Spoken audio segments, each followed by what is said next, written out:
EA Sports. It's in the game.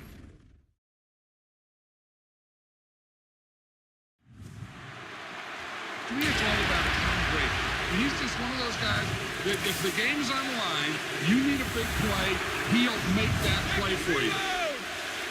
Check it. 220. Wide wicket.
Everybody, I'm Larry Ridley, and this is the NFL on EA Sports. We've got a good one on tap today, and there's going to be two quarterbacks ready to get it done on the gridiron. It's Bortles' Jaguars going up against Dak Prescott's Cowboys. Larry, we find ourselves right in the center of the Dallas-Fort Worth Metroplex in Arlington and AT&T Stadium. A moment ago, here was the scene with the Cowboys emerging from their tunnel. It was loud. It's still loud. We're ready for football as the Cowboys get set to match up with the Jacksonville Jaguars. Here comes Ryan Switzer to return it. And he'll take this up past the 20 and down at the 22-yard line.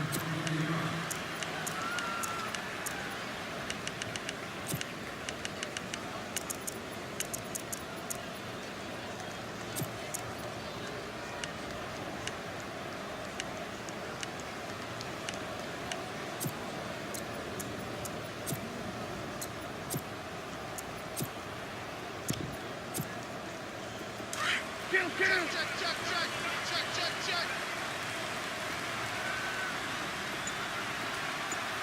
Kill, kill. 26. The play clock's running down. Throwing. Prescott. Oh, he's going to take a shot right away. And he knocks the ball away, and it falls incomplete. Bryce Butler, the intended receiver. And that'll bring up second down. Well, they certainly didn't waste any time throwing some deep passes here. But the defense, it wasn't unexpected. They told their secondary, be ready. You're going to be tested all night by this team.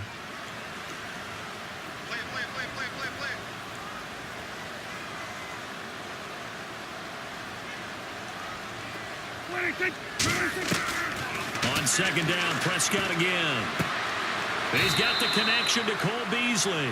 A Dallas first down. Prescott hooking up with Beasley. But that's what you're looking for when you want to throw the ball downfield. You want one of those guys who can play out on the perimeter, can play out wide, who can not only get open, but when they're covered, can uncover themselves downfield and create catches.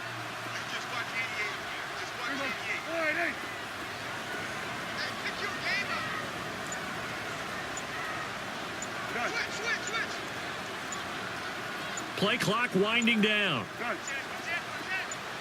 They just get the play off. Now Prescott. Throw right side, complete to Williams. And he'll be brought down shy of the 40 at the 38-yard line. Just a yard on the catch there. It'll be 2nd and 9. Looking to jam the receivers at the line here. Press coverage look defensively.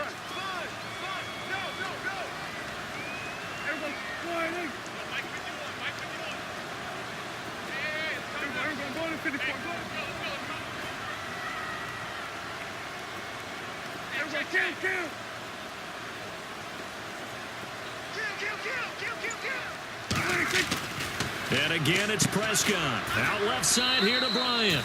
And to the 42-yard line here and brought down there. 4 yards on the completion, and it sets up a 3rd down. I think defensively you're okay with that. You're in the first quarter. He's going to get some catches, but they rallied to him quickly. And that's what you count on, and I like what you just said. First quarter, can you do it all game long? They catch it, you tackle them, they go down on the spot. Because when you're able to do that and you don't give up big chunks of yardage after the catch, now you put the offense in a position where every series they have to work hard to pick up first downs, and you tend to stall them out when you do that. They'll throw again. Prescott. Jaguar pressure and a Jaguar sack. Marcel Darius in there to drop him for a loss of 10, and it'll be 4th and long.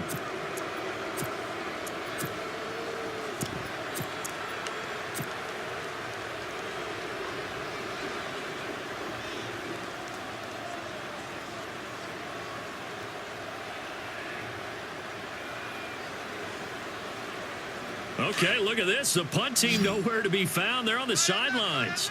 Offense going to go for this on the opening drive.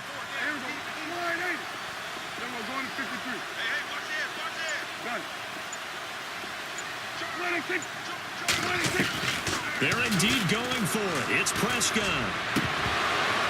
And they will not be able to hook up there. It's incomplete.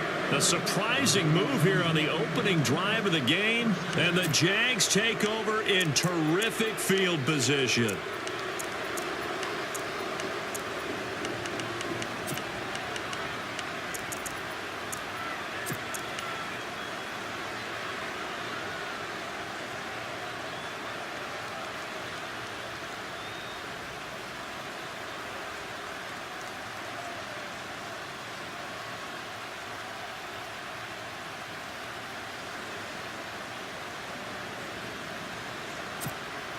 And they'll start this drive with very good field position.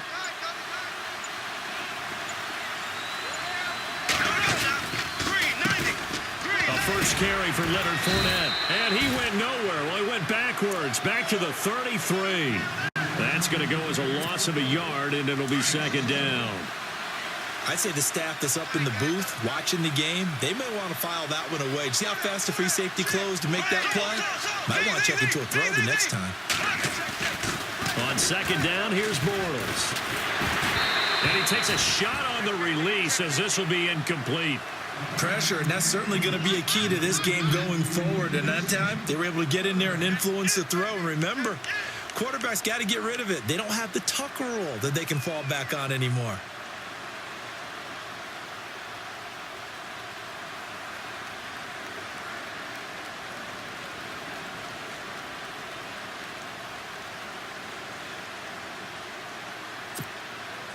And the offense looking to pick up the first down after the second down incompletion.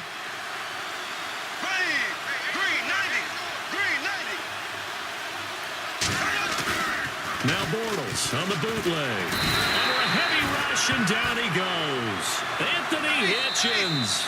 Now the defense going to use the first of their timeouts. They'll have 2 remaining as we step aside here in this first quarter.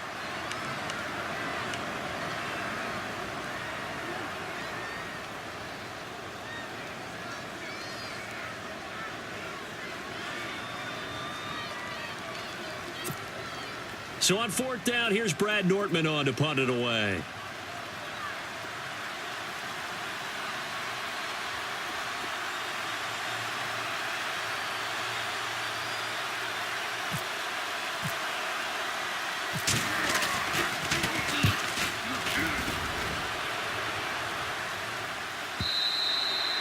And a bit of a mistake there. This is well into the end zone for a touchback. I want to give a hat tip real quick, Charles, to J.J. Watt before the possession switches here. Walter Payton, NFL Man of the Year, and they totaled up how much he helped raise for hurricane relief, $37 million. Incredible. Hurricane Harvey, which really hit the Houston area in a big way, and his original goal was $200,000. So congratulations to J.J. Watt and all the people who participated. And Greg Olsen of the Panthers, Benjamin Watson of the Ravens, both tight ends, also nominated and finalists for the most prestigious award as determined by the NFL, the Walter Payton Man of the Year Award.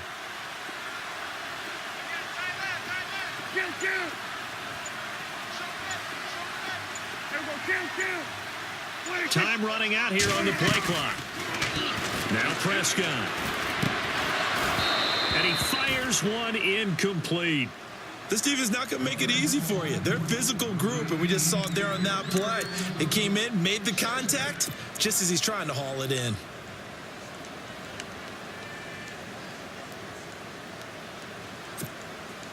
So 2nd and 10 here.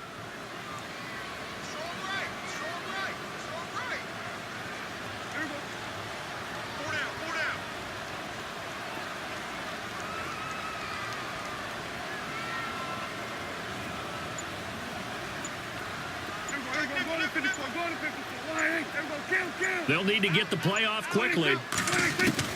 Throwing again. Prescott on 2nd and 10. Forced out to his left. He's got a man complete.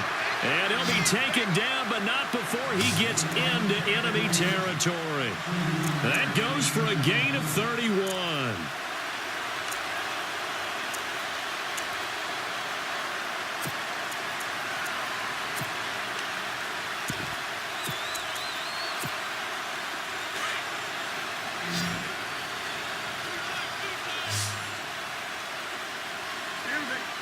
They'll bring a receiver in motion right.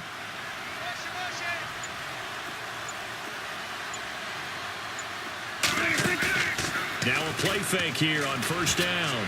Eluding the pressure right. And some room to roam now. 11 more yards that go around. A 1st down as well. Man, defensively, that hurts. They got him out of his rhythm. They had him hemmed in, but somehow he was able to tuck it away and get away for a gain.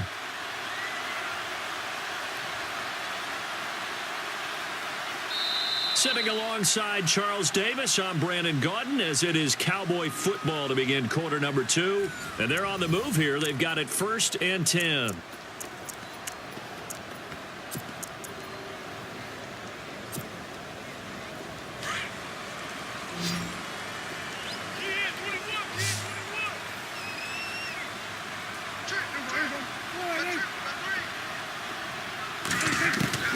Prescott to throw it.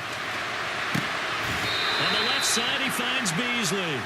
17 more yards on that one as they keep the drive rolling.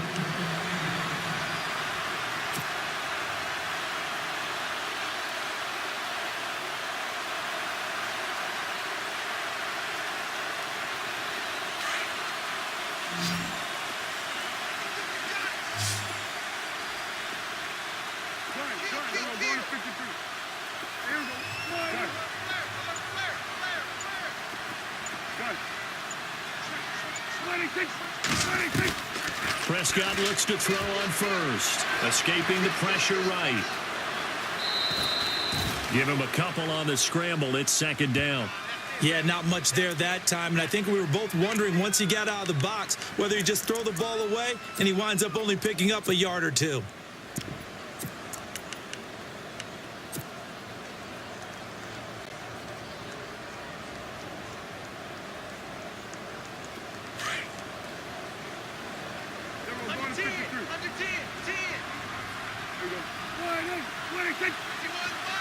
In motion here is Witten. On second down, Elliott. And he'll at least get him inside the red zone here, down to about the 19.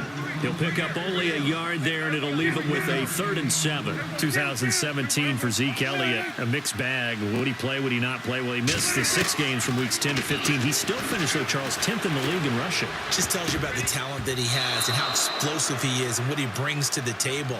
Look, he averaged 98 yards per game, 98.3 to be exact, a full 11 yards higher than number 2 Todd Gurley behind him. So that just tells you, if he plays a full season and he's averaging that type of yardage, I think Dallas's win numbers go up. And the Cowboys will call on Dan Bailey here. From the left hash, it's a 36-yard attempt. And Bailey able to knock it through. And the Cowboys are going to jump out to a 3-0 lead. And we were scoreless up until this point in the second quarter. Now we finally have a little action. Let's see where this action takes us. First quarter, no points at all. Now we've got our first score of the game. Well, does that signal that we're going to get more as we go along? Or will it revert back to what we saw in the beginning of the game? This is fielded a couple yards deep. And a good effort on the return there. Gets him across the 30 to the 33-yard line. So the football switching hands here in just a second. And, you know, Tom Brady, just to go off on a tangent for a second, may have lost the Super Bowl. But 3rd MVP this past season, and what he did at age 40, really something, right, Charles? Absolutely phenomenal. Ended up beating out Todd Gurley, the running back for the Los Angeles Rams. But he would have traded it for a Super Bowl win, don't you think? How about this? The last 9 NFL MVPs to play in the Super Bowl that same season, 0-9. Yeah. You go all the way back to Kurt Warner, what, 1999, where he won the double? We were going over that. Rush coming, and he's taken down. Malik Collins busting through to get him for a loss of 6.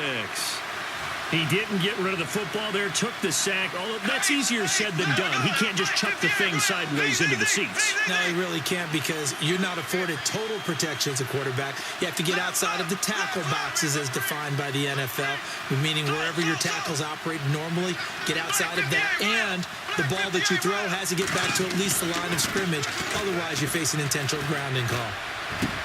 And Robinson with a big catch. And he's got the first down, yardage before being taken down at midfield. A good pickup there, a 22. But we're used to seeing the guy that you consider the number 1 receiver double covered. But how about this guy? He's double covered and finds a way to make the play for a first down. That's how you increase your Madden rating, right? No doubt about that at all. And you know something? I think we'll hear about that from him soon.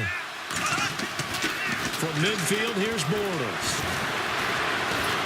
And no escaping this time as he'll go down. They got him for a sack. 2 minutes remain here in the first half. We're back to Arlington right after this timeout.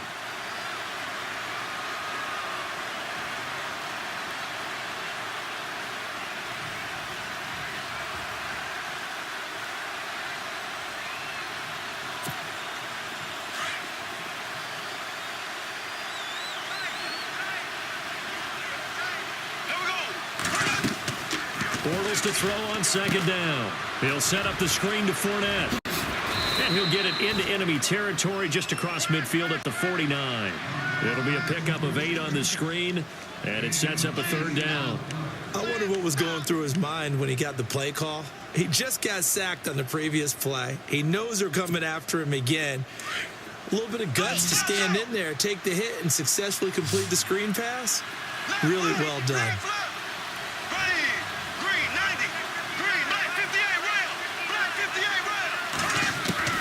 Throwing his Bortles on 3rd down. Trying to lay one up deep. Looking for Hearns, and it's intercepted.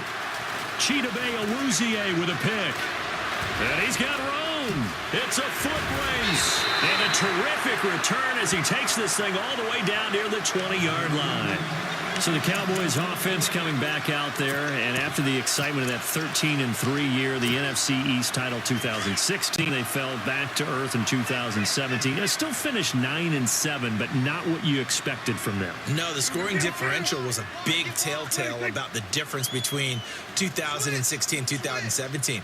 They were plus 115 a season ago, just plus 22 this year. That means tighter games can go either way, and not enough of them went in Dallas's win column in this past season. That one goes for 16 yards. It sets them up first and goal.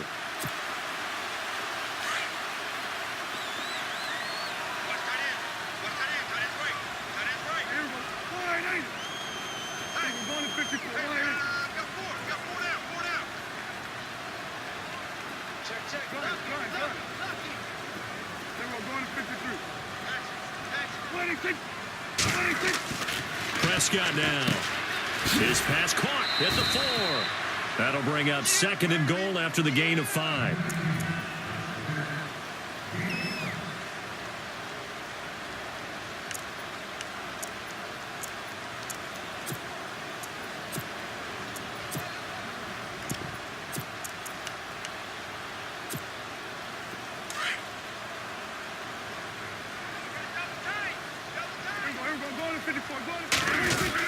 They'll try to run it in with Elliott, and he'll get in. Touchdown, Cowboys. Ezekiel Elliott punching it in from a yard away, and the Cowboys will add on to their lead. Dan Bailey now for the extra point. It's up and good, and that'll increase their lead to 10-zip.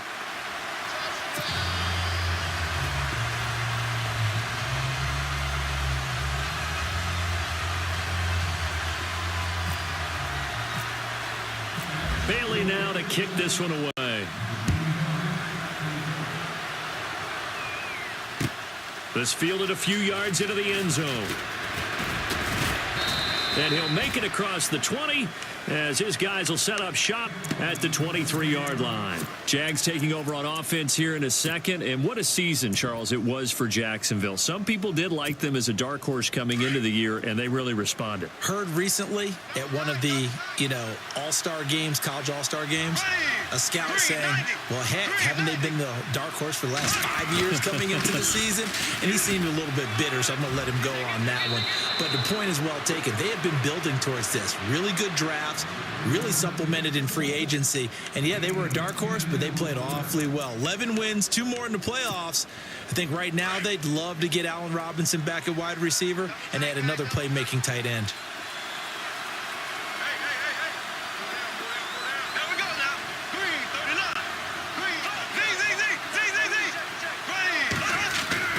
Now Bortles throwing on second down. Middle of the field, it's Robinson.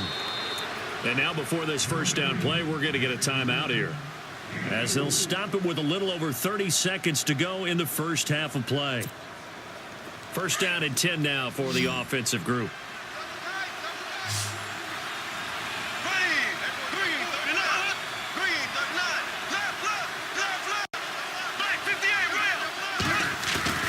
Now Bortles looking deep downfield.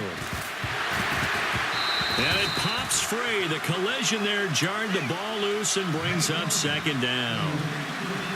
But one thing that I've liked defensively is that they've shown them a lot of different looks here in the first half. They've come after them. They've sat back. I think that's what you need to do to keep an offense guessing. And they certainly have kept them on their toes. That's why they haven't had much success on the scoreboard. 10 yards still left on second down. And on the outside, they're playing press coverage.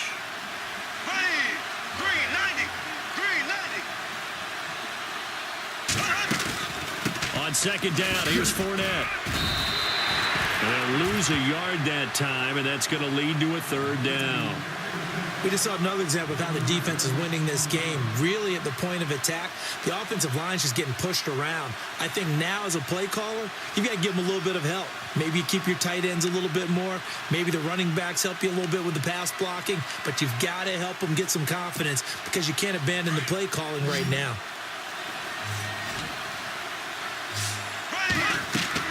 A final shot before half for Bortles. They go with a screen. It's Yeldon. First half in the books. You're watching the NFL on EA Sports. And we welcome you back live now inside the booth alongside Charles Davis. I'm Brandon Gaudin, set and ready to rock for the third quarter.